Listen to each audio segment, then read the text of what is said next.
Chris, why don't you hand the mic to Austin? We'll start at the far end. And if you could just kind of introduce yourselves. All the panelists tonight have previously been awarded a Detroit Young Professionals Vanguard Award in various years. So why don't you kind of let some of you, what brought you that award? And what's your background right now in entrepreneurism in Detroit? So it was back in the day. A little bit. So in 2011, I actually just started my company. It was a year old.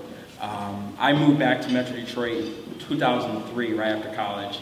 And I moved back just because of Detroit. So at that time, it wasn't necessarily fashionably involved with Detroit, but I always had a very strong passion for the city. I've been selling real estate for 10 years now. 2010, I made the decision to start my own company. At the time, a lot of people thought I was crazy or stupid to exclusively focus on Detroit, but that's where my passion was. I loved the city for a very long time. Now it's starting to pay off, but I was in it for the long run. All right. Christina. Well, I won the award back in 2010, and it was because of the amazing work that Winning Futures does, and I have the great opportunity to lead it. So we go into schools, we run school-based mentoring with high school and middle school students to help them find a career they're passionate about, and then help them create a plan to get there. So we had won many accolades, we had done a lot of work, and then we had started to expand within the city of Detroit. And today we've got 15 schools. We have 7 this year that will be in the city. We've doubled the amount of kids we're serving just this year in the city of Detroit. And then we've brought in a lot of businesses into the city to work with our kids and with our schools. Excellent, thank you. So I am a winner in 2011. I think they just wanted I don't know why they voted for me.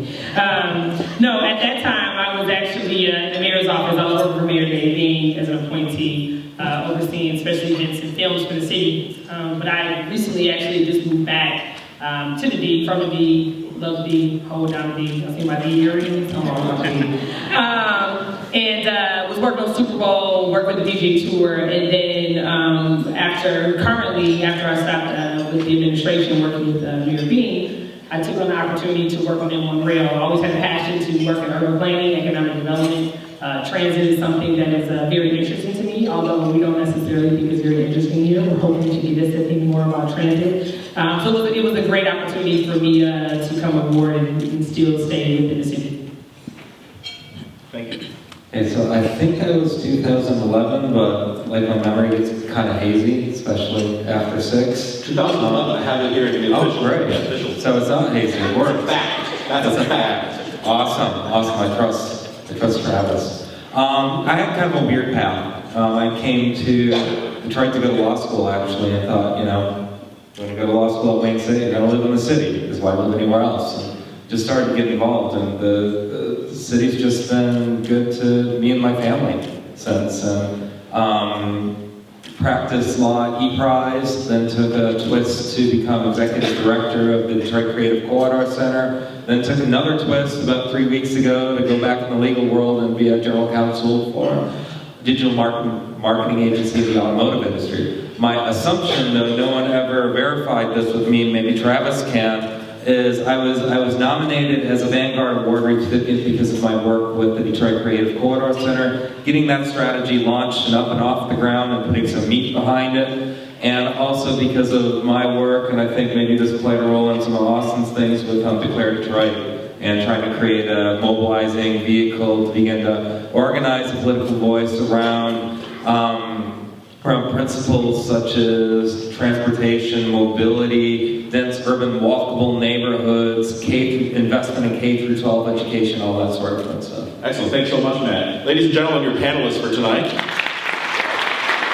Austin, I'd love to turn it back to you because you brought up Declare Detroit, Matt, and I think that's interesting because that was about 2010 is when I think that launched. And here we are 5 years later at the 5th Annual Detroit Young Professional Award. So what a better time than to look back at some of those facets that you mentioned, education, transit, what's going on in the municipal infrastructure. So I know it's a kind of a big question, but what are a couple of those points, a couple of those bullet points that over the course of the last 5 years you look to and that you've been able to see some success in? Whether or not you had a hand in that personally, I think is besides the point. It's been an incredible 5 years here in the city in a lot of ways. When you look back at 2010 and where we are now, what sticks out to you, or what sticks out to you as some of those things that kind of just, I don't know, really surprise you, raise your eyebrows, or inversely, you know, what are some of the things that you think we could have solved in 5 years that we haven't yet? So although I knew revitalization was going to happen in the city, I honestly did not expect it to happen so fast.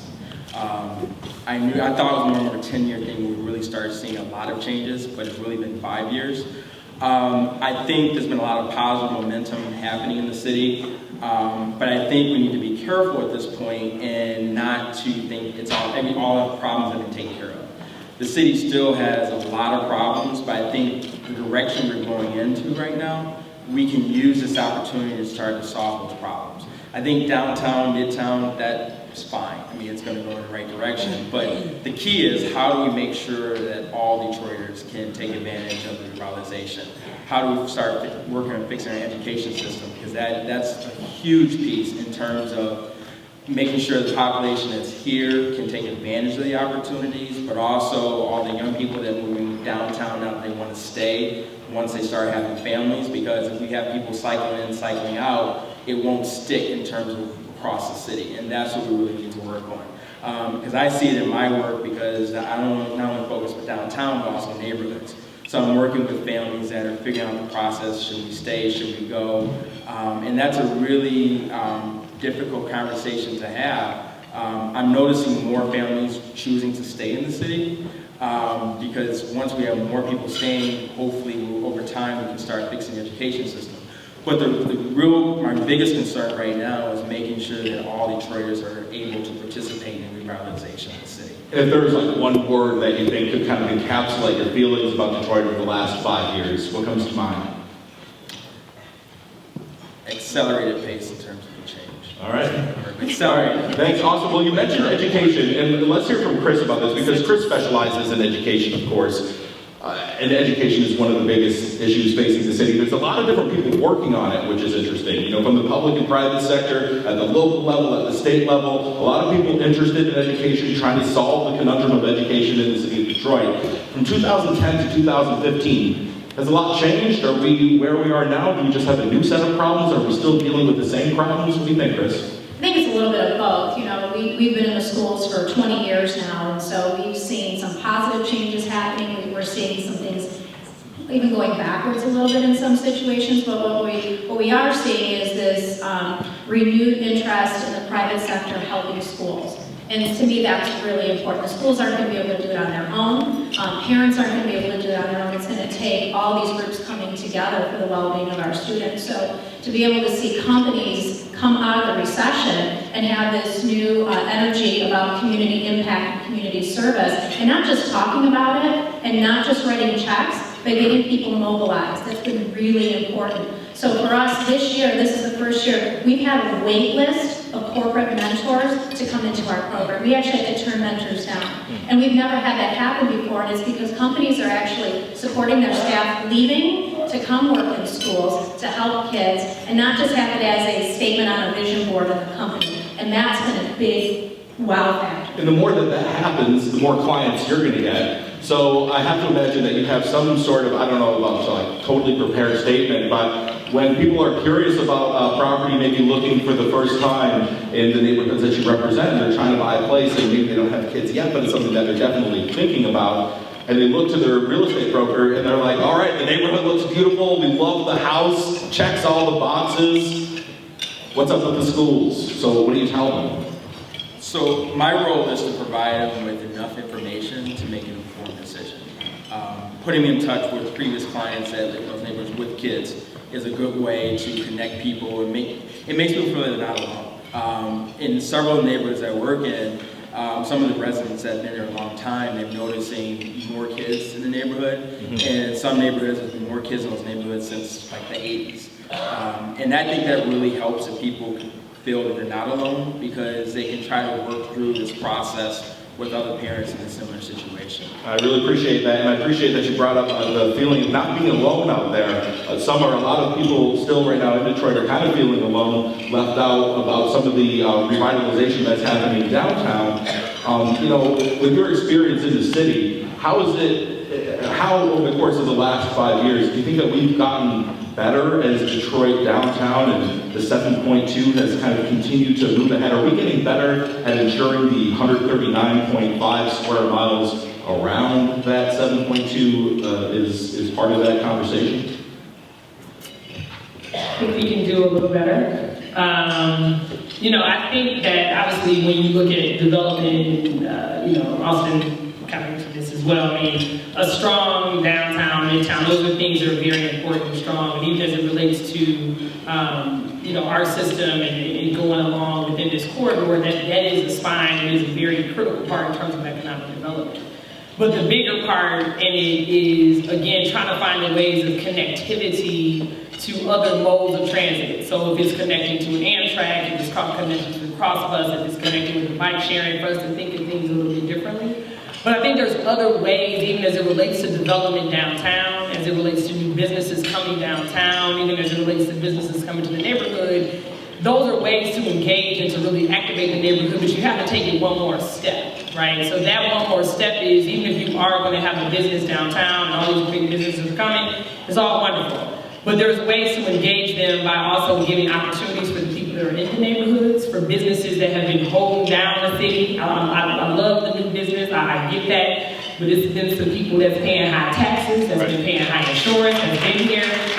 Then how are you able to really engage them as a part of these opportunities? Are they building these projects? Are they providing workforce development? Are we creating the incubator space? So I think that's an easy way to engage 139 square miles of people is not only, yes, downtown is a part of it and we can't ignore it like it is not, and we still got some ways to go. I mean, it's some situation, it's the police walking down over sometimes. I mean, so let's not act like it's just booming up in this world. I mean, we got some ways to go, but I do think that is a way to activate 139 square miles, is to get the people involved in these opportunities, and we do miss that a lot of times. I do. From your experience, you can hold on to that mic for a moment. From your experience with the big administration, but also in business, and looking at the panel tonight, I was really interested. I'm glad to have this opportunity to ask you, because we have so many business people out here, so many data nerds. I know a lot of people are probably huge fans of data-driven Detroit, people that love to crunch the numbers. Some people aren't fans of data-driven Detroit, that's fine too. But at the end of the day, I was curious of what you use, the measurements that you use to track quote-unquote success.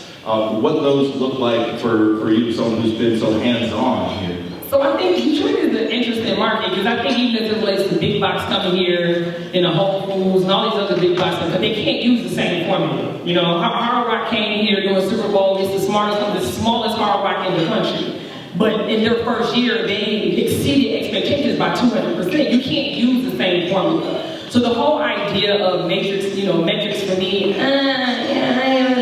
for me, it's a matter of, I'll take our project, for example. When I can go out on Woodward and see that who is building that system is reflective of not just people that live in the corridor, but they live on the east side, they live in southwest Detroit, they live in Southfield, they live in different areas of Michigan as a part of it, that for me is a win. If I can look at other projects and say that infrastructure across the country is not known for being inclusive in terms of minority women, local businesses, but I can look at my tier 1 suppliers and say that I have 3 people of color from the city of Detroit that has not worked on projects to this level, that can get into the pipeline to get the bridge, to get to I-94. That for me is success. Now, we can pull the numbers out. I mean, we're at 26%, which the average is across the country is 12%. So that's success. It's success when I talk to the workers and they're excited to say, when my grandchild comes on this system, I can say, baby, I'll lay that well down. Right. That for me is success.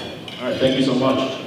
And Matt, when I started first reporting on arts and culture here in Detroit, it was right around the same time that the DC3 was popping up. So I think that every year I've gotten to talk to you about something related to the work that you've been doing. So I've been able to kind of track your career a little bit with them. And of course now you're doing something completely different. But when it comes to the design community, I think it's one of the most stark examples of the way that collaboration works in the city of Detroit, and the way that collaboration and recognizing who exactly your creative collaborative partners should be. And we use that word collaborate, but we kind of think of it as just like getting together. You're going to do some work, I'll do some work, we'll share the workload. It's so much more than that. We have to learn exactly how to collaborate, who should we be collaborating with. Can you talk about the work that you've done and what you've witnessed over the course of the last 5 years, just out of the design community, and the way that collaboration has played a role to bolster that community? Yeah, so what we looked at is we looked at what do we do in Detroit. We make things in Detroit, let's be honest. We make cars, we make music, we make movements that have transformed the way we live, the way we work, the way we move. And we said, okay, what is some of the fuel behind that? It's a strong work ethic, it's an ability to identify trends, and translate those trends to human need. That's design. Let's double down on design. Let's double down on design and that manufacturing supply chain that we have here. Detroit is one of the few cities where we can design, engineer, mass produce, and mass market, bring a product to market quicker, faster, more efficiently than anyone else in the world. So let's use that as our competitive advantage. Let's throw all this Richard Florida placemaking crap out the window and focus on connecting designers to manufacturers to create a value proposition to keep manufacturing in the city of Detroit. And so when you talk about collaboration, that's really what we thought about. How do we kind of grease the wheels, grease the skids between this creative community that's always been here, that's been underappreciated, the design community that's throughout the city and throughout the region, concentrate that and connect that to manufacturing and create a new value proposition here. And I think within that also, and to everyone on the panel, community engagement and that element started to become more paramount. It's from what I've witnessed, that definitely at WDET in my years there, that so many businesses, so many entrepreneurs, so many of you have really taken it upon yourself to have kind of like an unspoken responsibility that I think is really refreshing, and that I think a lot of people around the country are starting to take notice of, if not around the world, that there's seems to be a requirement to now, from here on out, try to at some point engage with the community. Do you think that 5 years ago there wasn't as much of that as it is now? And are we on a track to do more of that? Have we plateaued? How chic is the community engagement level in entrepreneurism right now? No, I think we're using better tools and better tactics. I think a lot of the engagement that was happening 5, even 3 years ago was token engagement. Let's go, let's have a forum, let's have a community meeting, let's have another community meeting, another community meeting. And I think everyone got community meeting fatigue for a while because there was no actual movement from those community meetings. Now it's that let's find shared interests, let's co-develop a strategy around that shared interest, and let's work on that together. So it's not just meeting for the sake of meeting, it's meeting for the sake of advancing something beyond just, okay, I can check off the community engagement piece on my grant report or something like that. Yeah. Summer, can we get your opinion on the community engagement piece and just how that's prioritized for young entrepreneurs right now that you've come across? I think that we still have to change our, even as it relates to from development and entrepreneurs and just people baseline of engagement, shift that thought process, because sometimes people think about community engagement, they think about the people they see, rah, rah, rah, money, we hit you, right? That's what they think about is they don't want to do it because that's intimidating. But it's the other side of it is you have people that when they're a part of the process, it becomes really, if we all look at it from an entrepreneur perspective, if we look at it from a business perspective, it really makes good business sense, right? Like, you're gonna get your ROI if you have diverse perspective at the table. So it's young people, old people, it's, people with disabilities. I mean, it's young people that's in the school system. I mean, there's all these different perspectives that it gives you a better return on your investment. I think that's how it's not a matter of checking the box. I have money, I have money. Yeah. This is what it's about. Like, at the end of the day, we want to be a part of the process. I think that's going to be key moving forward, that we just look at it as more of this makes good business sense because you're making it a more well-rounded development, a more well-rounded project. Chris, can you talk a little bit about a hands-on experience in the way that engaging in community has been beneficial to what you're trying to do? Well, one of the things that's been great is we've seen that companies are really trying to look at what millennials want in the workplace. And what millennials want a lot of the times is the sense of purpose and the sense of engagement. And so you're getting smart business owners saying, we want to have opportunities for our millennials to get engaged. And so, from the receiving end of that, it's been phenomenal for our kids. Our students are stronger, they're more focused, they're better prepared for the future because of these young professionals that are coming in to help show them the way and let them see that there's hope out there and there's opportunity, and if you want something bad enough, you can make it happen. So they're helping our kids get inspired and find hope, but then having a positive support network in the business community to help them take those next steps and find that job and help keep them rooted here in Michigan and mainly in the city and in Metro Detroit. And Austin, with your cohorts, again, 5 years ago, launching Declare Detroit, you showed that entrepreneurs in the city shouldn't be afraid, they should actually embrace the political infrastructure and get involved with politics as much as you can. How do you think that inserting yourself into the political discussion has helped, propelled your business in real estate? So I'm not afraid to speak my mind. And I was fortunate to kind of grow up in politics, so I'm familiar with that world. What I've done is use my access to certain politicians to bring others in the room that have diverse opinions, diverse thoughts, diverse backgrounds. And I think we need to, collectively, we need to use our influence to bring people to the table that wouldn't ordinarily be at the table. And I think that's how we can grow and become more of a cohesive community, because everyone needs to feel like they can benefit. Can you say that one more time, bring it to the table? Yeah, okay, just one more time, preach that. That's key. For a perfect example, I had an opportunity to organize a lunch with a U.S. Senator and young entrepreneurs. And my immediate reaction was I need to bring people to the table that are not ordinarily here. Because I didn't go straight to my friends. I invited some friends, but I invited other people that I knew the work that they were doing. I thought it was important for them to have the opportunity to be at that table. I think we all need to do that at whatever level we are. Get out new faces, new voices, new opinions. Yeah, absolutely. So if rebuilding Detroit is the theme of the Vanguard Awards today for the Detroit Young Professionals, I'd like to just close out, and if you could have a wish, a hope of what the theme would be 5 years from now, when we all reflect on the work that's going on the entrepreneurial level, what do you hope we're celebrating in 2020 here in Detroit? So my hope is that across the city, people feel that they're part of this revitalization. That a small business owner on the far west side opens a business and they feel part of this change. That's my biggest hope. That's also my concern. If we look at other cities, I think because we're the last city to really go through this revitalization, we can learn from other cities' mistakes. Some of the cities that were very authentic, very real, we're seeing they're starting to lose that authenticity. Mm-hmm. We have the opportunity to learn from those mistakes and figure out how we can do it differently. And that's my hope for 2020.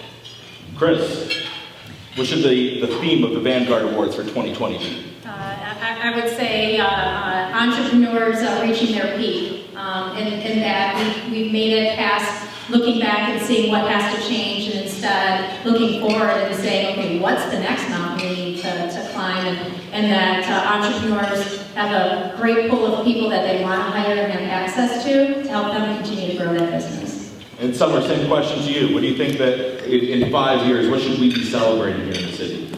I would hope that the theme would be didn't get lost in the sauce, right? Meaning, and piggyback a little bit off of what Austin said, that the D has a lot of authentic grit, the people, the landscape, the architecture, that we just don't make it so just blah. It's so what everybody else is doing, and we try to maintain who we are as a community. So hopefully it would be we didn't get lost in the sauce. So we were able to maintain really what the D is about. It kind of feels like the way that a lot of people are kind of like throwing around the phrase "Do Detroit" or like Detroit 2.0 and these buzzwords. Yeah, it's a little tricky. It's tough for me, brother. It's tough. It's like, well, am I old and crusty on this one? Right. You know what I'm saying? So it's tricky because and that's the thing in terms of not getting lost in the sauce. Is a lot of conversations of the new in Brooklyn. Everybody, I saw a T-shirt that said looked at my Detroit, I was like, yo, I need that shirt. I think that we get so caught up in the sexy and what everybody else is doing versus just appreciating who we are, right? And I wrote a blog a while ago that was basically like, we not the side chick, you know what I mean? Like, we the main chick, like, we that deal, right? So I think it's just a matter of when we look at that equation that we look at the people that are here, and the people that are here are part of this fabric, and that's what makes us so dope. Is because we bring something to it, and let's not lose that and get so caught up in the sauce. You know what I mean? Yeah, absolutely. I mean, you just is Windsor, but I totally. Okay, thank you. That was a nice urban vernacular expression. All right, and Matthew Clayson now with a new job, Detroit Trading Company. Looking forward to 2020. What do you hope that we're hoisting up there? What do you think the World's foremost capital in automotive leads. No, I want to see us be. I think it's to this theme right here. We are the model. It's not following someone else's models. We're setting the new paradigm, the new model for others to follow, and staying true to the Detroit course. It's been an up and down course since the 70s, but there's strong theory, strong ideology behind it. It's keeping real to that. All right, ladies and gentlemen, your 2015 Detroit Young Professionals Vanguard